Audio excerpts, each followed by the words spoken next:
জেলে এলাম সেই কবে, তারপর 10 বার সূর্যকে প্রদক্ষিণ করেছে পৃথিবী। পৃথিবীকে যদি বলো, সে বলবে কিছুই নয়, অনুমাত্র কাল। আমি বলবো আমার জীবনের 10টা বছর।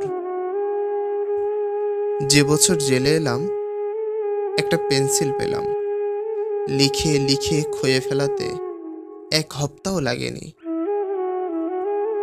পেন্সিলকে জিজ্ঞেস করলে সে বলবে একটা গোটা জীবন।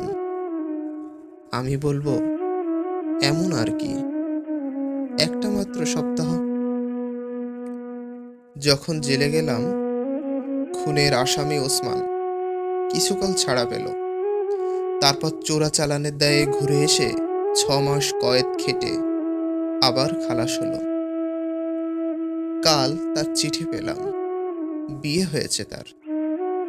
আগামী বসন্তে ছেলের মুখ দেখবে। আমি জেলে আসার সময় যে সন্তানেরা জননীর গর্ভে ছিল, আজ তারা 10 বছরের বালক। সেদিনকার রোগা ঠ্যাঙা লম্বা ঘোড়ার বাচ্চাগুলো বেশ কিছুদিন হলো রীতিমতো নিতম্বিনী ঘোড়ায় পরিণত হয়েছে। কিন্তু জলপাইয়ের জঙ্গল আজও সেই জঙ্গল, আজও তারা তেমনি শিশু। আমি জেলে যাবার পর দূরবর্তী আমার শহরে জেগেছে নতুন নতুন পার্ক। আর আমার বাড়ির লোকগুলো এখন উঠে গেছে অচেনা রাস্তায়, যে বাড়ি আমি কখনো চোখেও দেখিনি। যে বছর আমি জেলে এসেছিলাম, রুটি ছিল তুলোর মতো সাদা।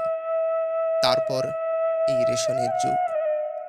এখানে এই জেলখানায় লোকগুলো মুঠিভর রুটির জন্য হন্যে হলো।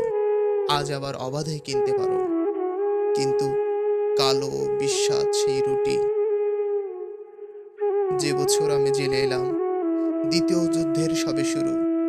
দাচাওয়ের শ্মশান চুল্লি তখনও জ্বলেনি, তখনও অ্যাটম বোমা পড়েনি হিরোশিমায়। টুটি টেপা শিশুর রক্তের মতো সময় বয়ে গেল, তারপর সমাপ্ত সেই অধ্যায়। আজ মার্কিন ডলারে শোনো তৃতীয় মহাযুদ্ধের বল। কিন্তু আমি জেলে যাবার পর আগের চেয়ে অনেক উজ্জ্বল হয়েছে দিন। আর অন্ধকারের কিনার থেকে ফুটপাতে তাদের ভারী হাতে ভর দিয়ে তারা অর্ধেক উঠে দাঁড়িয়েছে। আমি জেলে যাবার পর সূর্যকে 10 বার প্রদক্ষিণ করেছে পৃথিবী। আর আমি বারংবার সেই একই কথা বলছি। জেলখানায় কাটানো 10টা বছরে যা লিখেছি, সব তাদেরই জন্যে। তাদেরই জন্যে যারা মাটির পিঁপড়ের মতো, সমুদ্রের মাছের মতো, আকাশের পাখির মতো অগণিত। যারা ভীরু, যারা বীর, যারা নিরক্ষর, যারা শিক্ষিত, যারা শিশুর মতো সরল, যারা ধ্বংস করে, যারা সৃষ্টি করে, কেবল তাদেরই জীবন বৃত্তান্ত মুখর আমার গানে।